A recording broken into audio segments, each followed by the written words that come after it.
That's what, the book that you're holding in your hands, the title, Where Are You Going? It's not a textbook. It's not homework. That, ladies and gentlemen, is just a gift for you to ask those questions of yourself and answer them for you and decide where you are going. Now, that thing that we all have, the first time I noticed it, I was in 3rd grade. I was in Miss Matthews' class. I remember her name. That's how scarred I am by this incident. We were learning about the word autobiography, the story of your life. And in order for us to learn the word, Miss Matthews gave us a homework assignment. Go home and write your autobiography and bring it in tomorrow. I'm like, I'm 8.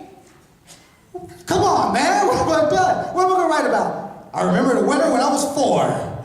It was cold. All I got for Christmas was G.I. Joe. Come on, man. Exactly.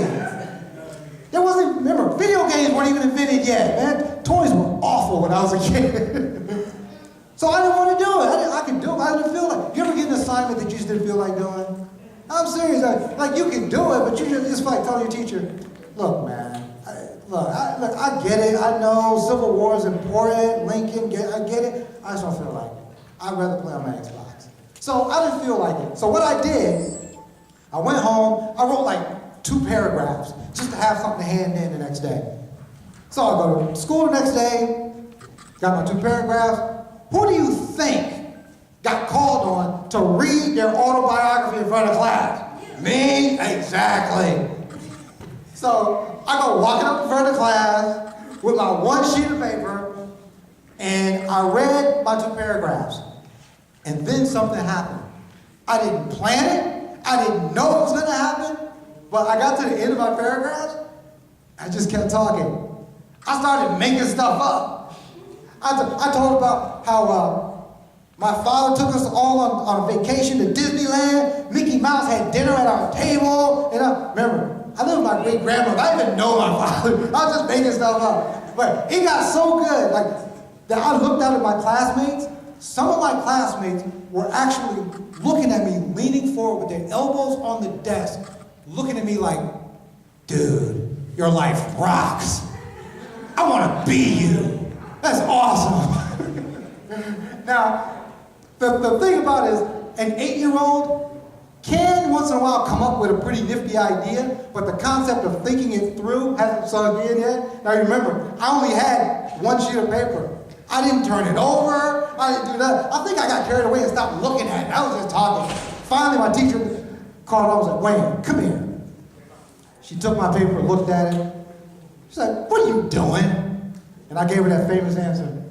I don't know. She said, well, we're going to find out after class, young man. We're going to introduce you to the Board of Education. And see, back in those days, they still had corporal punishment, so the Board of Education meant that wooden paddle across your behind, which is what I got. But here's what I really remember about that incident. For that one moment that I was standing in front of my class, and I was just making stuff up and talking, what I had done is I had accidentally put my finger squarely on my gift, that thing that I can do. And it was like this little voice was inside me trying to get my attention. It was like, hi, Wayne, and guess what? You're really good at speaking in front of people. Yeah, you're good at it. You don't even need notes. However, next time you might want to do the work so we don't get beat with a stick, eh?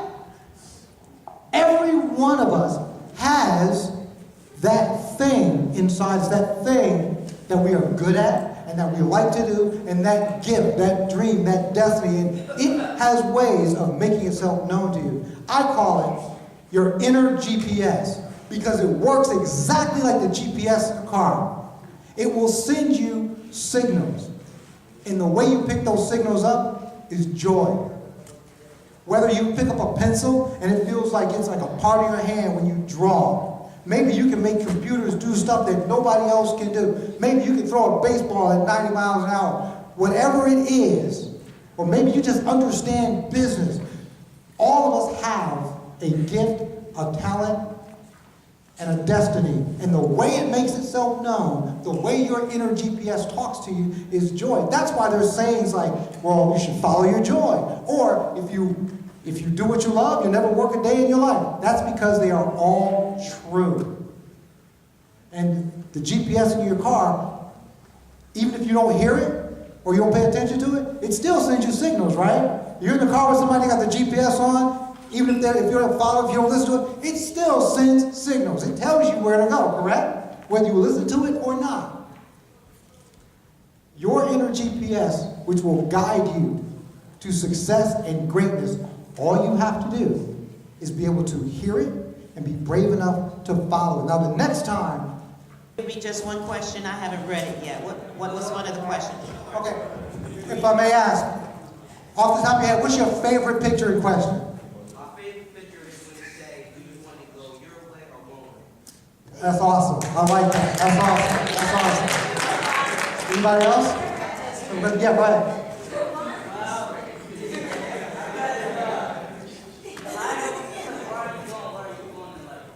Yeah.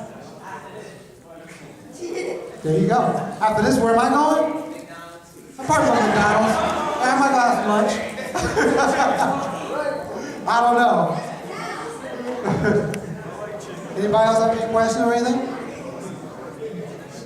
Okay. Just do me a favor though. If you like the book for real, just hold it up so the author can see it. If you like it, just hold it up. There you go. All right. Well, thank you very much, ladies and gentlemen. Very, very good.